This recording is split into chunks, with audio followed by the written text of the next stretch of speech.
हाय, मी आराध्या आणि आजच्या नवीन व्हिडिओमध्ये तुमचं सर्वांचं मनापासून स्वागत आहे.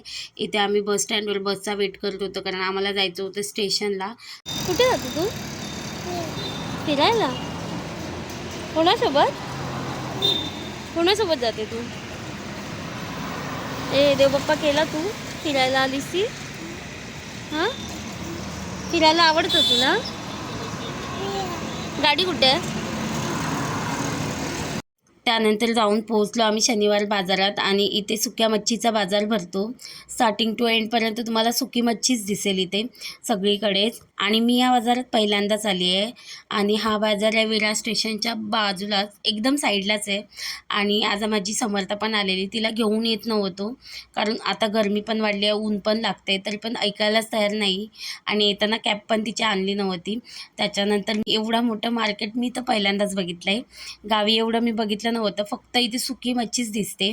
आम्हाला थोडीफार घरासाठी घ्यायची होती कारण सगळीच संपलेली, बोंबील वगैरे संपलेले घरातले. आणि मला आणि समर्थाला खूप जास्त सुकी मच्छी आवडते, स्पेशली मला, त्यामुळे समर्थाला पण आता आवडतात. आणि त्यानंतर मग सगळीकडे आणि फिरलो आम्ही. म्हणजे हे तुम्हाला घाऊक घ्यायचे असतील ना तर एकदम बरे आहे, किलोच्या भावात वगैरे हे फाटी वगैरे विकतात. आणि आम्हाला थोडीच घ्यायची होती म्हणून आम्ही काही जास्त बघितली नाही कारण मेमध्ये पुन्हा मच्छी भरायचीच आहे पावसाळ्यासाठी, कारण पावसात मच्छी खूप कमी भेटते, म्हणजे भेटतच नाही तशी. त्याच्यानंतर इथे आम्हाला बोंबील बघायचे होते, सुकी मच्छी बघायची होती, म्हणजे मासे वगैरे त्याच्यामध्ये. आणि साईडलाच इथे दुकानं पण होती थोडीफार, गरम मसाल्याची वगैरे आणि बांगड्यांची वगैरे पण होती दुकानं. आणि तिथेच मग मी बघायला गेली माझ्यासाठी, बांगडे बघायला गेली.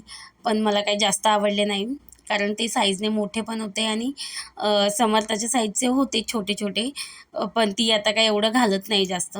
आणि मग साईज पण चेंज होते त्यामुळे नाही घेतले, फक्त बघायला छान वाटत होते त्यामुळे तिथे पण गेलो. आणि आम्ही कोकणातले असल्यामुळे आमच्याकडे मच्छी खूप जास्त खाल्ली जाते, खूप म्हणजे खूप जास्त. सगळ्यांचा फेवरेट विषय आहे मच्छी म्हणजे. आणि त्यात सुकी मच्छी असेल तर ना एकदमच भारी, आणि मला खूप जास्त आवडते त्यामुळेच मी आलेली. आणि या मार्केटमध्ये याच्या आधी कधी आली नव्हती, पहिल्यांदाच मला घेऊन आलेले समर्थाचा डॅडा. त्यामुळे आम्ही इथे आजीकडे डोमी मच्छी घेतली. त्याच्यानंतर एक शिंगाडा म्हणून मच्छी आहे, याच्या आधी मी कधी बघितली नव्हती, गावी पण कधी बघितली नव्हती, पण तीही घेतली. आणि त्याच्यानंतर इथे बोंबील बघत होतो, सगळीकडे वेगवेगळ्या साईजचे बोंबील होते, तसे त्याची प्राईस पण चेंज होत होती, म्हणजे काही छोटे होते काही मोठे होते. आणि गाऊक घ्यायला तर एकदम बेस्ट आहे इथे. त्यानंतर मग आम्ही सगळीकडेच बघत होतो, कर्दी पण होती, जवळा पण होता, त्याच्यामध्ये आम्ही जवळा घेतला. कर्दी आमच्याकडे थोडीशी घरात बाकी होती त्यामुळे ती नाही घेतली. आणि मला फक्त सुकी मच्छी भाजून वगैरे खूप जास्त आवडते पिठीसोबत, आणि त्यामुळेच मी ती घेतली. आणि त्यानंतर मग साईडलाच, त्याच्या साईडलाच म्हणजे मच्छी मार्केटच्या साईडला गावठी भाज्यांचं, तिथेच आम्ही गेलो. म्हणजे काही घ्यायचं तर नव्हतं तसं काही, आम्ही सुकी मच्छीसाठीच आलेलो. इथे कडधान्य वगैरे, गावठी कडधान्य, पोहे, त्याच्यानंतर तांदूळ, त्याच्यानंतर बऱ्याच सारे कडधान्य होती, त्याच्यानंतर रताळी, आंबे आणि अशा भरपूर साऱ्या गोष्टी होत्या. ते बघितलं आणि मग पुढे आलो. पुढे इथे भाज्या भेटत होत्या, म्हणजे केळी वगैरे, भाज्या, मिरच्या, भेंडे, हे सगळे गावठी होते. ते आम्ही तिकडे फिरलो. आणि त्याच्यानंतर मग पुढे गेलो. आणि सगळीकडे ना समर्थ माझी, म्हणजे ऊन लागत होतं पण तिला ते चालायचंच होतं, आणि म्हणजे तिला यायचंच होतं. तिचं असं आहे की तिला आता फिरायला खूप जास्त आवडतं. आणि मच्छी मार्केटमध्ये सारखी ती इकडून तिकडे फिरत होती आणि सगळ्या मच्छी जाऊन बघत होती.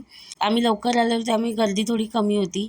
त्यानंतर या आजीकडे आम्ही शिंगाडा मच्छी, ढोमी मच्छी, तर एवढं सगळं त्या आजीकडून घेतलं. त्याच्यानंतर घरी आलो आणि हे सर्व मच्छी आणलेले, याच्यामध्ये होते बोंबील, म्हणजे जवळा होता, त्याच्यानंतर ढोमी मच्छी होती आणि शिंगाडा मच्छी होती. आणि हे म्हणजे ही मच्छी तर मी गावी पण कधी बघितली नव्हती आणि तरी पण घेतलेली आम्ही. त्याच्यानंतर मग हे सगळं आता भरून ठेवायचं होतं आणि हे मी फ्रीजमध्ये भरून ठेवते, फ्रीजरमध्ये, म्हणजे की ते छान राहतात. आणि ते मला समर्थ पण मदत करत होती, तिला पण तशीच एक बरणी हवी होती, त्याच्यामध्ये भरून ठेवायची होती मच्छी, म्हणून ती रडून ती बरणी घेतली माझ्याकडून. त्याच्यानंतर मग हे सगळं मी पॅक करून म्हणजे बरणीमध्ये भरून ठेवलं, म्हणजे की ते व्यवस्थित राहील, चांगलं राहील. सो आजचा व्लॉग इथेच एंड करते. व्हिडिओ आवडला असेल तर प्लीज लाईक, शेअर आणि सबस्क्राईब करा. भेटूया नेक्स्ट व्लॉगमध्ये. बाय.